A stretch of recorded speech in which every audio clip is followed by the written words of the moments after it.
Yes. మొటేషను మనకు 10th వీడియోలో ఉంది, యష్కా మ్యాన్ చెప్పిన దాంట్లో మొత్తం నోట్స్ రాశాను. రైట్, చూడండి. సో డిఎన్జే అనేది డిఎన్జే అనేది ముటెంట్ అట్ స్లో రేట్. అంటే ఏంది, డిఎన్జేలో ఏదైనా మార్పులు జరగాలనుకుంటే, డిఎన్జేలో ముటేషన్ జరగాలనుకుంటే స్లో రేట్లో జరుగుతుంది. ముటేషన్ జరుగుతుంది కానీ స్లో రేట్లో జరుగుతుంది. కానీ ఆర్ఎన్ఏలో ముటేషన్ ఫాస్ట్ జరుగుతుంది అనమాట. చూడండి, ఆర్ఎన్ఏ అనేది genetic material. So mutation at faster rate and RNA always tendency to mutate. RNA ఎప్పుడు కూడా రెడీ ఉంటుంది అనమాట. ముటేషన్ ఏదైనా కొంచెం దాంట్లో మార్పు వచ్చినా కూడా వెంటనే ముటేట్ అవ్వడానికి. అందుకే మనకు కరోనా వైరస్, మనకు ఈ స్ట్రెయిన్ వచ్చింది, ఆ స్ట్రెయిన్ వచ్చింది అంటుంటాం. చూడండి, కరోనా వైరస్లో ఉన్న జెనెటిక్ మెటీరియల్ ఏంటంటే ఆర్ఎన్ఏ. అదేంటి, నిమిషానికి దాంట్లో కొంచెం మార్పు సంతరించుకున్నా కూడా ముటేషన్ అయిపోయి ఒక రకమైన కొత్త స్ట్రెయిన్ ఏర్పడుతుంది అనమాట. అందుకే ఆర్ఎన్ఏ అనే జెనెటిక్ మెటీరియల్ ముటేషన్ జరుగుతుంది, బట్ ఫాస్ట్ జరుగుతుంది. అందుకే మనకు రోగాలు ఎక్కువ వస్తున్నాయి ఆర్ఎన్ఏ ద్వారా. సో డిఎన్ఏ అనేది ముటేషన్ జరుగుతుంది, జరగదని చెప్పట్లేదు, కానీ స్లో రేట్ జరుగుతుంది. కాబట్టి డిఎన్ఏ అనేది ముటేషన్ రేట్ అనేది స్లో ఉంటుంది. కాబట్టి డిఎన్ఏలో మనకు ద్వారా వచ్చే రోగాలు తక్కువ అనమాట. అది ఇక్కడ వేరియేషన్ ఎలా అంటారంటే, రెండు కలిసి వేరియేషన్ అంటారు. రీకాంబినేషను, మోటేషన్. రీకాంబినేషన్ అంటే ఏం లేదు, ఒక జీను కలిపి ఏర్పడితే రీకాంబినేషన్ అంటారు. సో ముటేషన్ అంటే ఇది ఉండే దాంట్లో మార్పు వస్తే. చూడండి, రీకాంబినేషన్ అంటే ఏంటంటే, మనం చూస్తూ ఉంటాం. ఫర్ ఎగ్జాంపుల్ 2 ఉన్నాయి మనకు. ఇప్పుడు ఇది క్రోమోజోమ్, సో ఇది క్రోమోజోమ్, ఫస్ట్ క్రోమోజోమ్ ఇట్లా ఉంటే క్రోమోజోమ్. తర్వాత రెండో క్రోమోజోమ్లో ఇది రెండో క్రోమోజోమ్, దీంట్లో రెండో క్రోమోజోమ్. ఇప్పుడు ఇలా ఉంటే దీన్ని ఏమంటారంటే తెలుసా, ఇది ఫస్ట్ క్రోమోజోమ్ కిందకి వస్తుంది, రెండో క్రోమోజోమ్ కిందకి వస్తుంది. ఇట్లా 23 రకాలు ఉన్నాయి మనకి తెలుసు కదా ఈ చాప్టర్లో.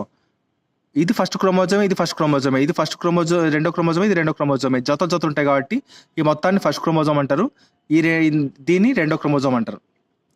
సో ఇలా ఉంటే దీన్ని ఏమంటారంటే జస్ట్ నాన్ రీకాంబినెంట్స్ అంటారు. ఓకే, ఒకవేళ ఈ రెండు ఉన్నాయి కదా, ఫర్ ఎగ్జాంపుల్ ఈ క్రోమోజోము ఇది ఉంది, ఈ క్రోమోజోము తర్వాత చూడండి ఇప్పుడు ఇది ఉంది, ఈ క్రోమోజోమ్తో కలుస్తుంది. ఇక్కడ కలిసి తర్వాత ఇది క్రోమోజోమ్, ఇది ఇలా ఉంది. చూడండి, తల్లిదండ్రుల నుంచి ఎలాగైతే పిల్లలు అలాగే ఉన్నాయనుకో, దాన్ని ఏమంటారంటే నాన్ రీకాంబినెంట్ క్రోమోజోమ్స్ అంటారు. ఒకవేళ ఈ క్రోమోజోమ్ కలిసి కొత్త రూపం, తల్లిదండ్రుల మాదిరి కాకుండా కొత్త రూపం సంతరించుకుంటే దీన్ని ఏమంటారంటే రీకాంబినెంట్ అంటారు. సో దీన్నే ప్రాసెస్ని రీకాంబినేషన్ అంటారు. అదే ముటేషన్ అనుకో, ఉండే దాంట్లో ఏదైనా మార్పు జరిగితే, అది ఇక్కడ నుంచి దీంట్లో అయినా కావచ్చు మార్పు జరిగితే ముటేషన్ అంటారు. సో ఈ రెండింటిని కలగలిపే మనం వేరియేషన్ వస్తుందని చెప్పొచ్చు అనమాట. అది మనకు ముటేషన్ 3 రకాలు. ఒకటి genomatic mutation, chromosomal aberration, gene mutation. Chromosomal aberration వల్ల మనకు ఒక పెద్ద రోగం వస్తుంది, అదే క్యాన్సర్ డిసీజ్. రైట్, ఇప్పుడు నేను ఈ మొత్తం రికార్డ్ చేయాలంటే చాలా టైం పడుతుంది. ఇంపార్టెంట్ ఫస్ట్ చెప్తాను. ఏదైతే యషికా మ్యామ్ చెప్తేప్పుడు ఇంపార్టెంట్ మనకు అర్థం కాదు, రెండోసారి చూసేటప్పుడు అవి చెప్తాను. ఫస్ట్ చూడండి, జీన్ని మనం జీన్ అనేది కెమికల్లీ డిఎన్ఏ అంటారు. జీన్ అనే దాన్ని ఎలా అంటారంటే, జీన్ అనే దానిని కెమికల్లీ డిఎన్ఏ అని అంటారు. ఎందుకంటే డిఎన్ఏ మీద, ఇప్పుడు ఇది డిఎన్ఏ ఉంది కదా, డిఎన్ఏ మీద ఒక చిన్న సిగ్మెంట్ ఆఫ్ డిఎన్ఏనే జీన్ అంటారు. అందుకే gene is nothing but chemically DNA అంటారు అన్నమాట. అది సో డిఎన్ఏ యొక్క సబ్ యూనిట్ ఏంటంటే న్యూక్లియోసైడ్ కాదు, న్యూక్లియోటైడ్. జీన్ మ్యూటేషన్లో మనము కేవలం nitrogen bases, purine, adenine, guanine, pyrimidines అయినటువంటి థైమిన్, సైటోసిన్ గురించి మాట్లాడతాం. ఎందుకు యురాసిల్ గురించి మాట్లాడడం అంటే, జీన్ మ్యూటేషన్ మనకు జరిగేది డిఎన్ఏలోనే కదా, డిఎన్ఏలోనే. సో డిఎన్ఏలు ఏమేమి ఉంటాయి, ఇవే ఉంటాయి, AGTC. యురాసిల్ ఉండదు, గుర్తుపెట్టుకోండి. ఇది ఆర్ఎన్ఏలో ఉంటుంది, కాబట్టి దీని గురించి ప్రస్తావించారు.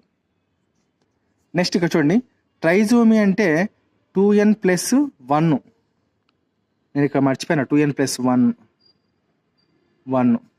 7 క్రోమోజోమ్ ఏంటంటే, ఇక్కడ మనకు మేడం ఎగ్జాంపుల్ ఇచ్చింది, 6 క్రోమోజోమ్ డిప్లాయిడ్ అనుకుంటే ఇది 1 యాడ్ చేసుకోండి 7 అవుతాయి. ఇది ఒకే ఎగ్జాంపుల్ పరంగా, 7 క్రోమోజోమ్స్ కాదు, ఎన్నైనా ఉంటాయి. సో ట్రైజోమ్ అంటే 2n+1 అంతే. ఇక్కడ కూడా ట్రైజోమ్ అంటే 2n+1 అంతే.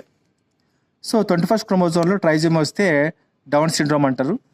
సెక్స్ క్రోమోజోమ్లో ట్రైజోమీ వస్తే క్లెయిన్ ఫిల్టర్ సిండ్రోమ్ 44+XXY, దీన్నే ఉలిగమ్మలు అంటారు. అదే ఎనిప్లాయిడ్లో రెండో రకమైన హ్యాపోప్లాయిడీ, చూడండి హైపర్ప్లాయిడ్ కిందికి 2 వస్తాయి, హ్యాపోప్లాయిడ్ కిందికి ఇది వస్తుంది అనమాట. సో సెక్స్ క్రోమోజోమ్లో మోనోజోమీ వస్తే 2n-1. చూడండి 5 క్రోమోజోమ్ అనేది ఎగ్జాంపుల్, తర్వాత మీకు వీడియో చూస్తే అర్థమవుతుంది ఎందుకు రాసిన అనేది. ఓకే, 2n-1 మోనోజోమీ అంటే ఇది ఫీమేల్స్లో వస్తుంది, ఇన్ ఫీమేల్స్లోనే. ఎందుకు చూడండి ఎక్స్ ఉంది కదా, అట్లా టర్నర్ సిండ్రోమ్. సో ఒక ఎక్స్ లాస్ అవుతుంది అనమాట దీంట్లో. ఇక్కడ నాన్ డిస్సెంక్షన్ అన్నాడు. నాన్ డిస్సెంక్షన్ అంటే ఏంది? నాన్ అంటే అబ్సెంట్, డిస్సెక్షన్ అంటే సపరేషన్. క్రోమోజోమ్స్ సపరేట్ అవ్వాలా మామూలుగా ఉండే మనిషిలో, కానీ క్రోమోజోమ్స్ సపరేట్ కాకపోవడం వల్లనే మనకు ఏమొస్తుందంటే అనిప్లాయిడ్ వస్తుంది అనమాట. అనిప్లాయిడ్ రావడానికి కారణం ఏంటంటే వస్తే ఓకే, ఇప్పుడు 23 రకాల క్రోమోజోమ్స్ ఉంటాయి మనకు, 1 జత 2 జత 3 జత. ఇవి మయాసిస్ జరిగేటప్పుడు సపరేట్ అవ్వాలా. ఓకే, సపరేట్ కాకుండా ఏమవుతాయంటే ఒక సైడ్ కొన్ని వచ్చేస్తాయి, ఇట్లా వచ్చేస్తాయి. అప్పుడు ఏమవుతుంది? ఇది నాన్ డిస్జంక్షన్ అంటారు దీన్ని. మామూలుగా సపరేట్ అయితే వాటికి డిసెక్షన్ అంటారు. నాన్ డిసెక్షన్ వల్ల మనకు ఏమొస్తుందంటే ఎనిప్లాయిడ్ వస్తుంది. చూడండి ఇక్కడ సబ్స్టిట్యూషన్ మ్యూటేషన్లో 2. ట్రాన్సిషన్ అంటే ఏంది? ప్యూరైన్ బై ప్యూరైనే రిప్లేస్ చేస్తుంది, లేదా పిరిమిడైన్ రీప్లేస్డ్ బై పిరిమిడైన్ ద్వారానే రిప్లేస్ అవుతుంది అనమాట. దాన్ని ట్రాన్సిషన్ అంటారు. ట్రాన్స్ఫర్షన్ అంటే ఏంటంటే ప్యూరైన్ పోయి, ఇప్పుడు ప్యూరైన్స్ అంటే ఏంటివి? ఏ, జి. పిరిమిడైన్స్ అంటే టీ, సి. ఏ పోయి టీని రీప్లేస్ చేస్తుంది, జీ బై సి రీప్లేస్ చేస్తుంది. అంటే ప్యూరైన్ పిరిమిడైన్స్, తర్వాత పిరిమిడైన్స్ తీసేసి ప్యూరైన్స్ వస్తాయి అన్నమాట ప్లేస్లో, దాన్ని ట్రాన్స్వర్షన్ అంటారు. అది ప్యూరైన్స్ లేదా పిరిమిడైన్స్ రీప్లేస్ అయితే ట్రాన్సిషన్ అంటారు ఇక్కడ.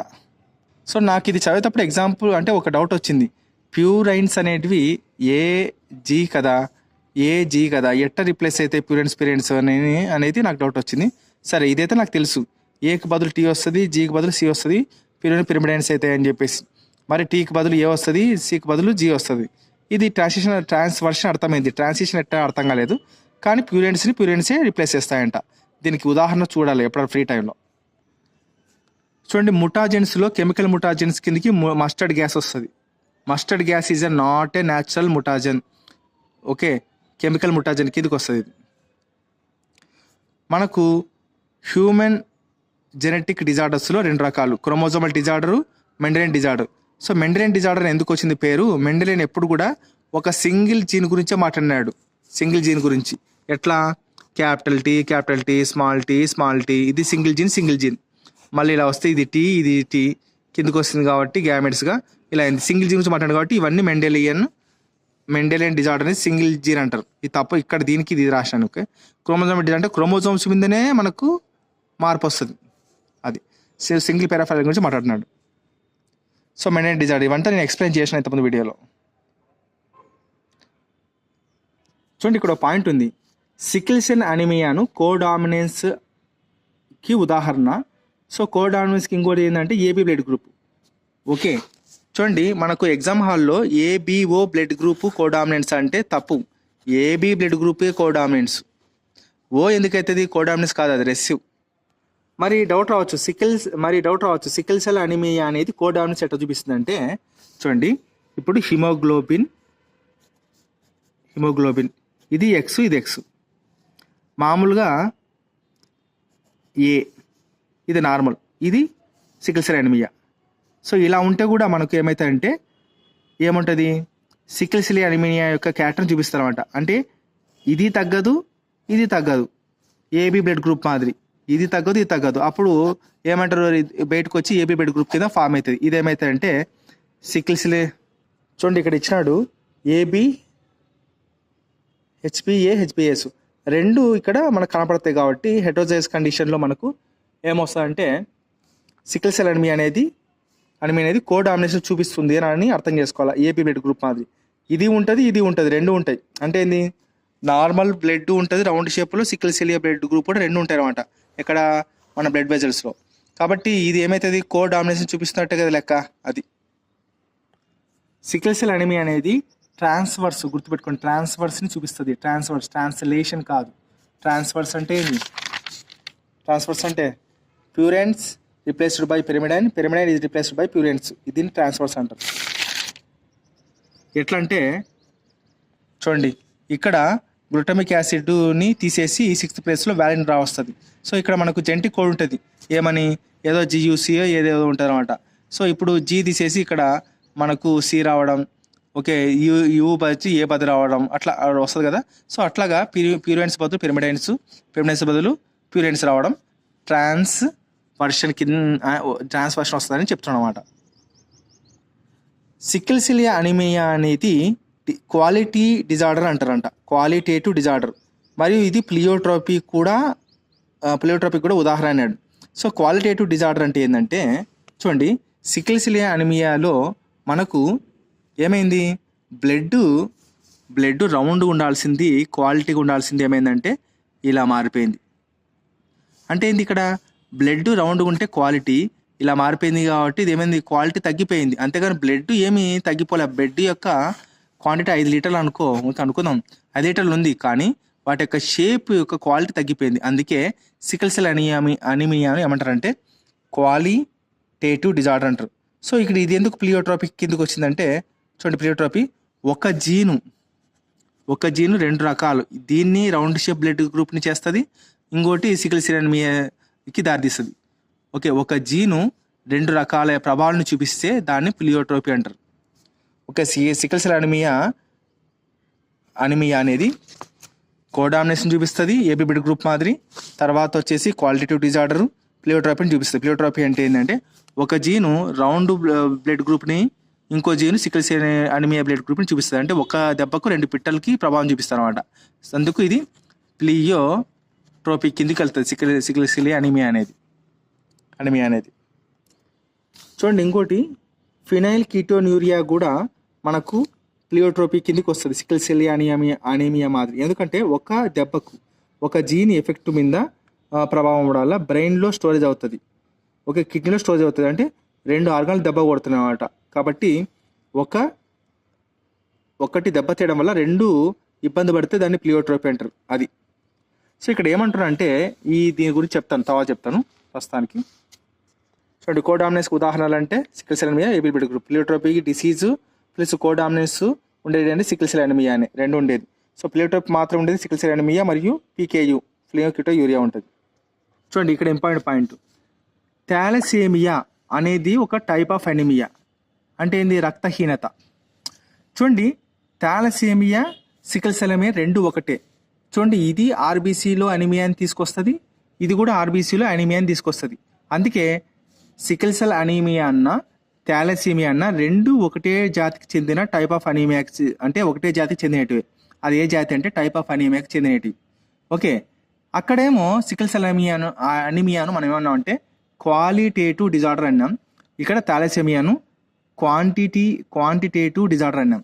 ఎందుకన్నామంటే చూడండి, ఇక్కడ ఎందుకన్నామంటే థాలసీమియా మొత్తము చైన్నే, అంటే ఏంది, మొత్తం గ్లోబులిన్ పాలిపెప్టైడ్ చైన్ తయారు చేయడం అనేది ఆగిపోతుంది, మొత్తం చైన్ ఆగిపోతుంది.